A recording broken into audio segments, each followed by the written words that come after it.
The online advertising business is complex, but my message to you today is simple.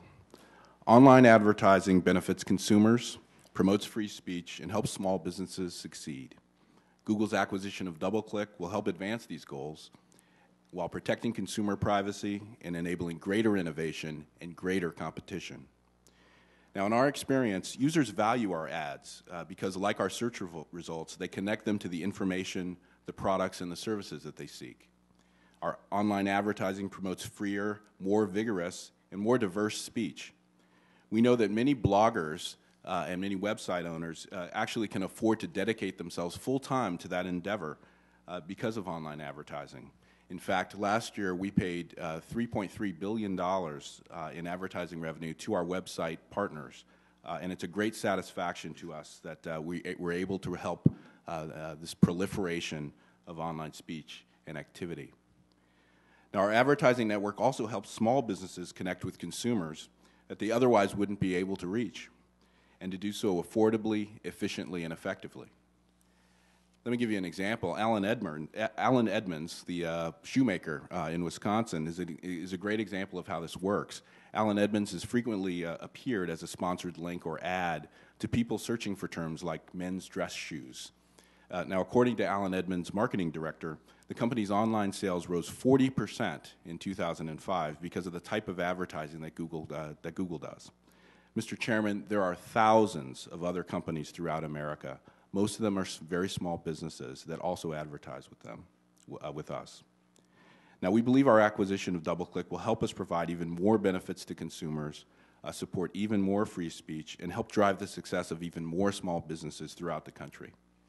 By combining our advertising network with DoubleClick's display ad-serving products and technology, and by investing resources in the display ad business, we think we'll be able to provide better and more relevant advertising to consumers and to help publishers and advertisers generate more revenue. All of this new economic activity will fuel the creation of a more rich, more diverse content on the internet, which of course benefits consumers and society at large. Now let me address the issue of competition. We're confident that our purchase of DoubleClick does not raise antitrust issues because of one simple fact. Google and DoubleClick do not compete with each other, despite what some might be saying. DoubleClick does not buy ads, does not sell ads, doesn't buy or sell advertising space. What it does do is provide technology tools that enable advertisers and publishers to deliver and manage ads once they have come to terms, and there are many, many others who do these sorts of things. The simplest way to look at this is by using an analogy. Google is to DoubleClick what, say, Amazon is to FedEx. Amazon sells books. FedEx delivers them. And by analogy, we sell ads. DoubleClick delivers ads. Two different businesses. Our acquisition of DoubleClick does not foreclose other companies from competing in the online advertising space.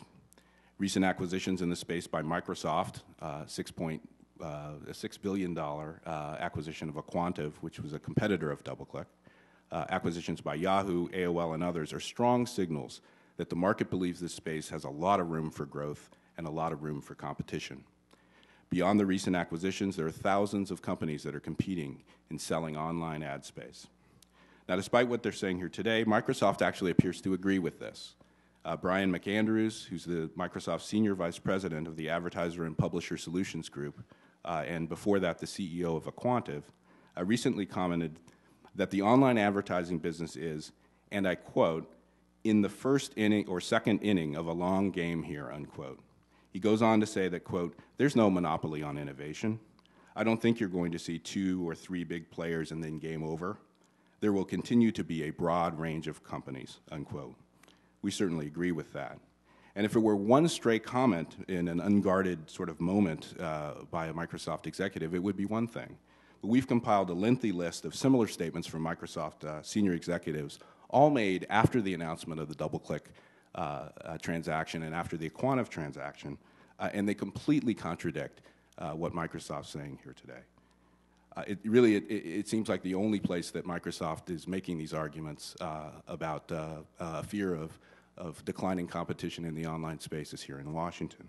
I'd be happy to discuss this list of quotes during Q&A or to submit it following the hearing with your permission. Now, my final point today is that Google will continue to protect its users' privacy. For us, privacy does not begin or end with our purchase of DoubleClick.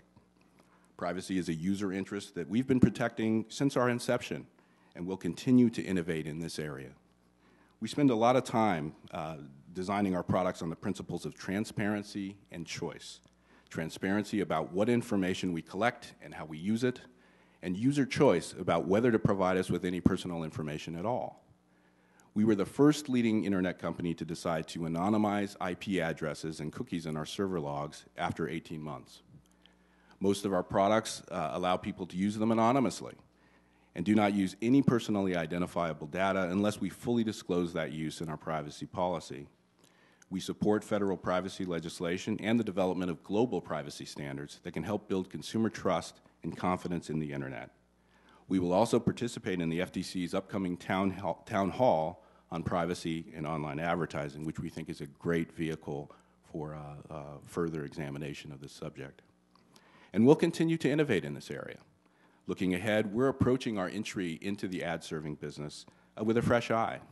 Here's some examples of the privacy protections and innovations we're working on in third-party or this ad-serving business.